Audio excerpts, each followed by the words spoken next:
إله إلا الله محمد رسول الله. Assalamualaikum warahmatullahi wabarakatuh. Bismillahirrahmanirrahim. Alhamdulillahilladzi lahu ma fis samawati wa ma fil ard wa lahul hamdu fil akhirati wa huwal hakimul khabir. Asyhadu an la ilaha illallah wahdahu la syarikalah wa asyhadu anna Muhammadan abduhu wa rasuluh la nabiyya ba'dah. Raditu billahi rabbah wa bil islami dina wa bi Muhammadin wa rasulah. Rabbi zidni ilma warzuqni fahma. Jamaah salat tarawih Masjid Universitas Muhammadiyah Universitas Gadjah Mada Yogyakarta, mohon maaf, yang dirahmati Allah. Tentunya pertama kita panjatkan puji syukur kehadirat Allah Subhanahu wa taala atas segala limpahan rahmat, barokah serta kenikmatan kesehatan, sehingga sampai dengan malam hari ini kita masih bisa diberi kesempatan menjalankan ibadah sholat tarawih di Masjid Universitas Gadjah Mada Yogyakarta. Sholawat serta salam semoga selalu tercurahkan kepada Nabiullah Muhammad SAW beserta seluruh sahabat, tabi'in dan para pengikutnya yang setia memegang teguh ajaran-ajarannya sampai dengan akhir zaman. Para jamaah rahimakumullah, 5 tahun belakangan kita diramaikan dengan perbincangan tentang bonus demografi yang akan dialami oleh Indonesia pada tahun 2035. Bonus demografi mengatakan bahwa struktur kependudukan Indonesia itu dikuasai oleh usia-usia produktif. Usia-usia yang pada saat itu dia memiliki endurance, memiliki semangat kinerja yang tertinggi selama seorang manusia itu hidup.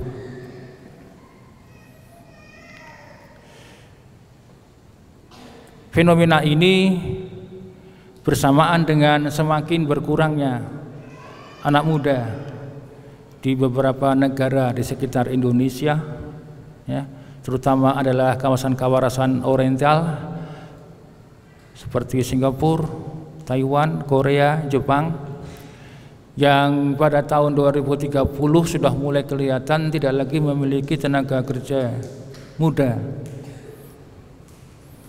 Oleh karena itu 3 tahun terakhir kita mendapatkan tawaran yang sangat banyak dari negara-negara Oriental ini untuk melanjutkan kuliah di negara-negara tersebut dengan mendapatkan beasiswa dari pemerintah setempat.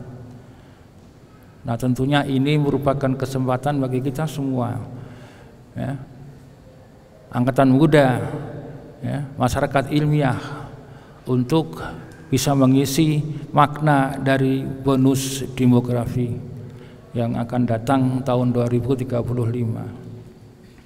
Ada dua sisi gelap, satu sisi gelap, satu sisi terang.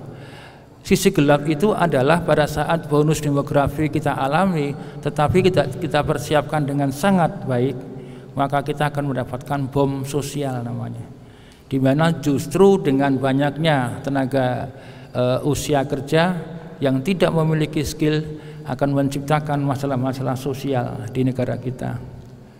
Tetapi sisi terangnya adalah apabila kita mulai menyiapkan diri kita sebagian dari tenaga muda Indonesia, masyarakat ilmiah dari kampus-kampus untuk memanfaatkan datangnya bonus demografi ini dengan meningkatkan pengetahuan, ilmu, teknologi, dan terutama skill untuk mengisi posisi-posisi pekerjaan di negara-negara tersebut.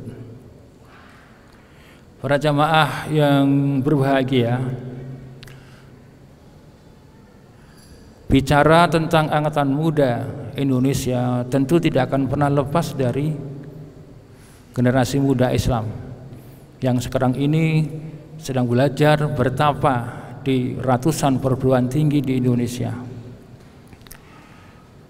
Ini suatu porsi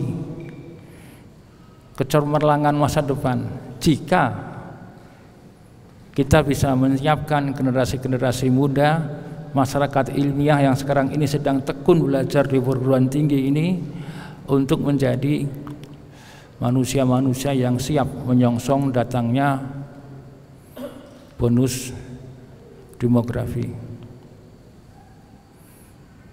Artinya kita menyiapkan manusia-manusia ilmiah yang siap untuk menghadapi tantangan dan solusi, dan justru bukan berdiri di atas menara gading keilmuan yang dia miliki. Para jamaah yang berbahagia, bulan puasa tentunya sangat dihubungkan erat dengan turunnya wahyu yang pertama, yaitu Al-Alaq. Ada yang menarik, kita sering mendengar bahwa ayat pertama itu selalu didengungkan sebagai suasana kita untuk belajar. Bisa dikasih catatan bahwa surat ini yang pertama, artinya surat-surat lain belum turun. Surat pertama turun itu Iqra. Iqra itu adalah bacalah. Bacalah itu apa? Membaca alam. Membaca alam itu apa? Adalah riset untuk menelaah fenomena bikinan Allah Subhanahu wa taala. Iqra bismi rabbikal ladzi khalaq. Ya. Bacalah wahai Muhammad dengan nama Tuhanmu yang telah menciptakan. Ya. Apa yang kemudian diciptakan oleh Allah itu adalah fenomena yang harus kita baca, harus kita teliti, harus kita telaah agar supaya kita menjadi orang-orang yang beriman, agar kita menjadi orang-orang yang diangkat satu derajat lebih baik, sebagaimana Al-Mujadalah 11. Membaca fenomena dapat dilihat dari instrumentasi 3 hal. Dalam dunia filsafat itu sering dikatakan seseorang itu memahami sebuah fenomena itu kalau orang itu bisa bercerita 3 hal. Pertama, dalam perspektif ontologi. Ontologi itu apa? Ontologi itu wujud dari fenomena yang bersangkutan. Bagaimana sifat-sifatnya, karakteristiknya, bagaimana ukuran-ukurannya.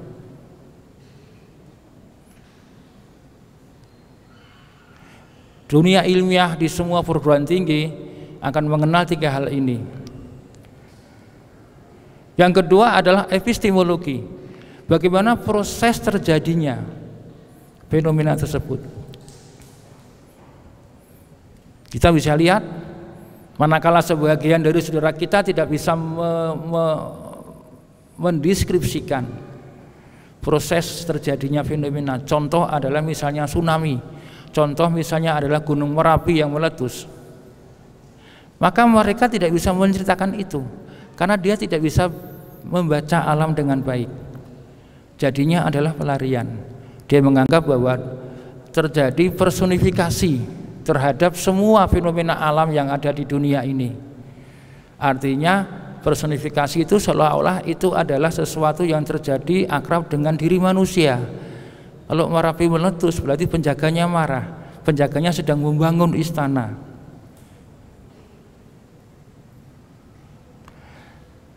Kalau gempa, penjaga bumi sedang marah. Ya, artinya personifikasinya itu ke manusia. Seorang manusia kalau dia marah itu disogok, gratifikasi. Maka marahnya akan turun. Demikian pula dengan makhluk yang dia tidak paham apa itu yang menggerakkan bumi. Maka dengan gratifikasi dalam bentuk sesajen, manusia berharap bahwa penghuni bumi marahnya akan turun. Itu hanya sebatas personifikasi. Tapi kita lihat hasil pengukuran dari setiap perguruan tinggi. Bahkan saya akrab dengan apa yang dikerjakan UGM waktu Merapi meletus 2010. proses mendeskripsikan terjadinya sesuatu itu jelas. Hukum kausalitas, sebab akibat yang muncul itu jelas. Kita akan menjadi bagian masyarakat yang termarginalkan secara alam pikir itu kalau kita tidak bisa menemukan koneksitas sebab akibat.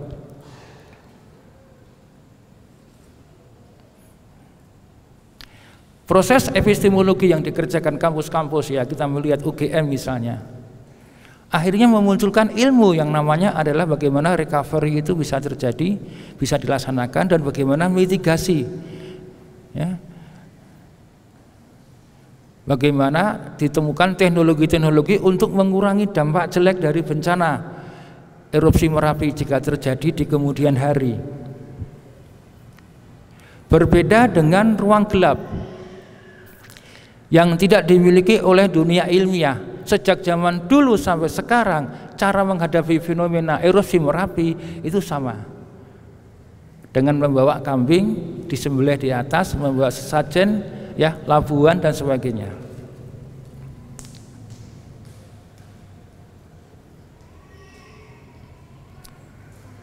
Para jamaah yang berbahagia, oke, kita berkata itu kita nguri-nguri budaya, ya silahkan. Budaya memang harus kita nguri-nguri. Tapi sekedar ini budaya, bukan menuju kepada pembodohan. Makanya diperlukanlah generasi muda Islam ini yang ada di kampus ini untuk melakukan pencerahan. Sambil menemukan titik temu dari beberapa pihak yang menginginkan budaya itu harus diuri-uri, harus dirawat. Bisa tidak? Bisa. Jadi jangan dipertentangkan. Epistemologi. Para jamaah yang berbahagia, pola pikir ini menjadi menarik. Ya. Kampus kita ini merupakan kampus terdepan di dalam memproyeksikan kemajuan pikir manusia Indonesia. Oleh karena itu, dari kampus itulah kita harus memproduksi hasanah pola pikir yang rasional. Nah, yang ketiga adalah aksiologi. Aksiologi itu manfaat. Apa sih manfaat fenomena yang diciptakan oleh Allah itu, yang justru diperintahkan oleh Allah pada surat pertama yang turun di Gua Hira? Iqra, bacalah, telitilah, risetlah.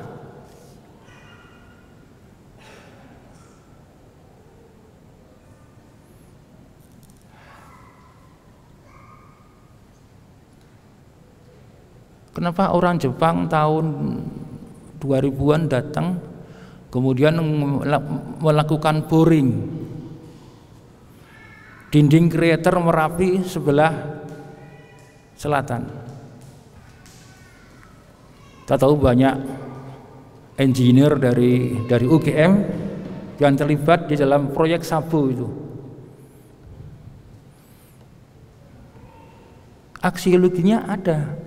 Dia melakukan boring agar supaya flow dari lahar dingin itu dapat dikendalikan. Itu teknologi. Karena dia berpikir agar apa?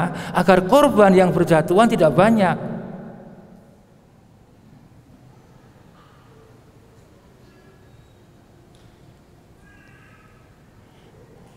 Kenapa proyek Sabu juga menciptakan dam-dam melintang? Itu cara-cara untuk mengurangi kecepatan flow dari lahar dingin, sehingga dia dipaksa sedimen itu mengendap di pinggir, dan itu menjadi surga bagi para penambang pasir. Manfaat.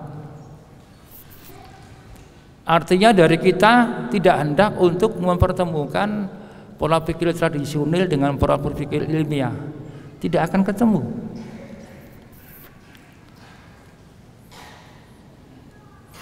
Tapi bisa berjalan seiring dengan saling menghormati. Tapi jangan coba dicampur adukan. Kasihan anak muda kita. 15 tahun lagi, 20 tahun lagi yang saya yakin yang memegang Indonesia itu yang sekarang duduk di hadapan saya.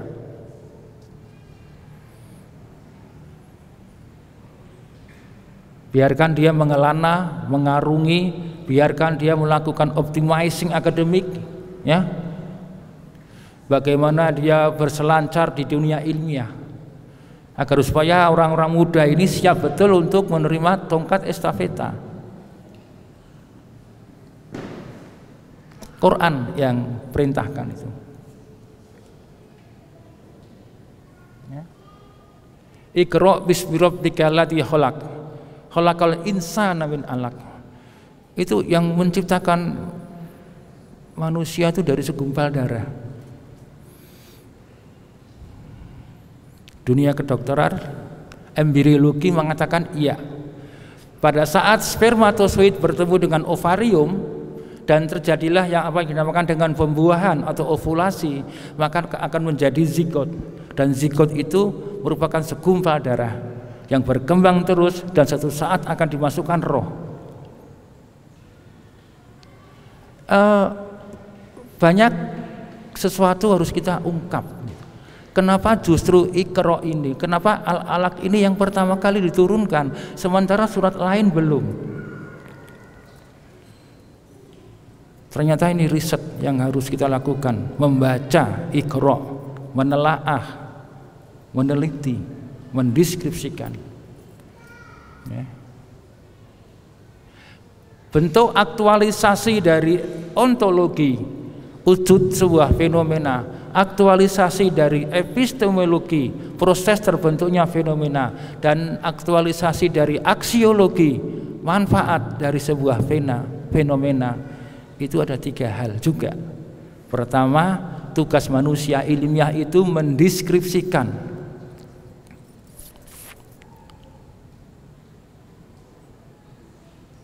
Isinya apa? What, where, when.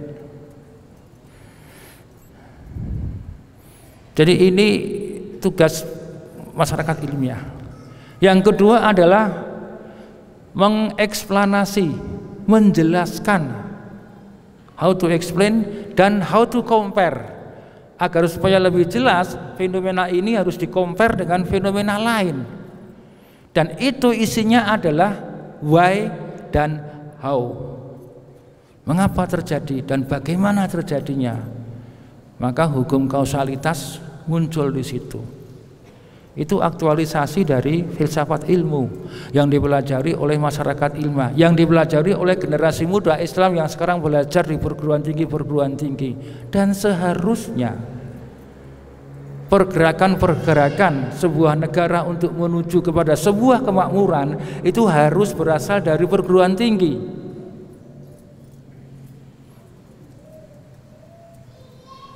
Karena mereka inilah bagian dari kelompok masyarakat ilmiah yang selalu ingin menyumbangkan kemampuan pikirnya untuk masa depan bangsa.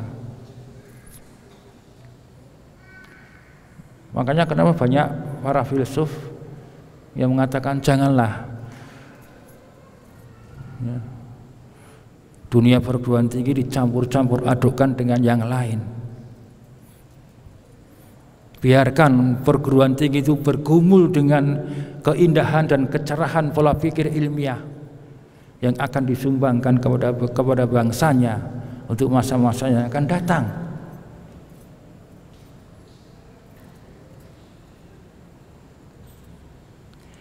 Para jamaah yang berbahagia,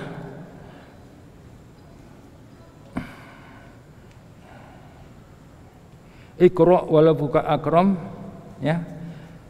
Bacalah dengan Tuhanmu yang Maha Pemurah. Dia memberikan fenomena kita teliti, kita punya ilmu. Sejatinya adalah kesimpulannya semua ilmu itu berasal dari Allah. Alladzi alamal bil qalam, yang mengajarkan manusia dengan pena, dengan kalam. Itu yang membuat kita menjadi pintar. Nah, Starting point dari generasi muda Islam itu di sini, bukan yang lain. Ya. Al-Alaq 1-5. Alamal insana ma lam ya'lam. Dan dia mengajari, dia itu Tuhan mengajari manusia sesuatu yang tidak pernah diketahui atau yang tidak diketahui. Artinya melalui perantaraan ciptaan-ciptaan Allah di alam itu, Allah sedang mendidik manusia untuk mendapatkan ilmu lewat usaha yang dia lakukan. Terakhir, para jamaah yang berbahagia, ini kebetulan serba 3. Filsafat ilmu 3, aktualisasi dari keilmuan kita 3, dan ternyata kalau kita bicara tentang manusia itu juga cuma terdiri atas 3 huruf. Pertama B, bird, yang kedua C, choose, yang ketiga dead, mati. Jangan pernah, tidak pernah memilih, kita sudah mati. Ternyata yang namanya hidup itu cuma antara huruf B dan huruf D, antara birth dan death. Pada saat kita hidup, kita tidak memilih. We are gonna be nothing. Kita bukan siapa-siapa. Jadi yang membuat kita itu menjadi something itu karena keberanian kita untuk memilih. Pada saat kita tidak memilih dan kita meninggal, we are nothing.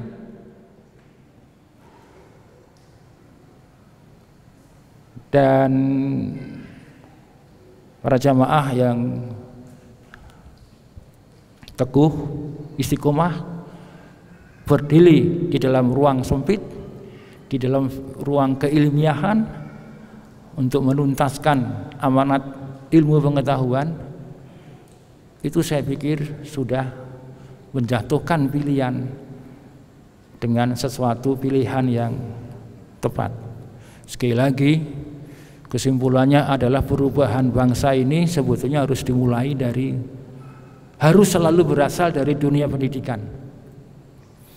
Dan kalau kita melihat generasi muda Islam memiliki peluang yang begitu besar untuk meningkatkan marwah dan harkat pendidikan tinggi.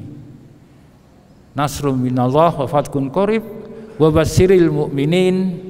Wassalamualaikum warahmatullahi wabarakatuh. La ilaha illallah Muhammadun Rasulullah.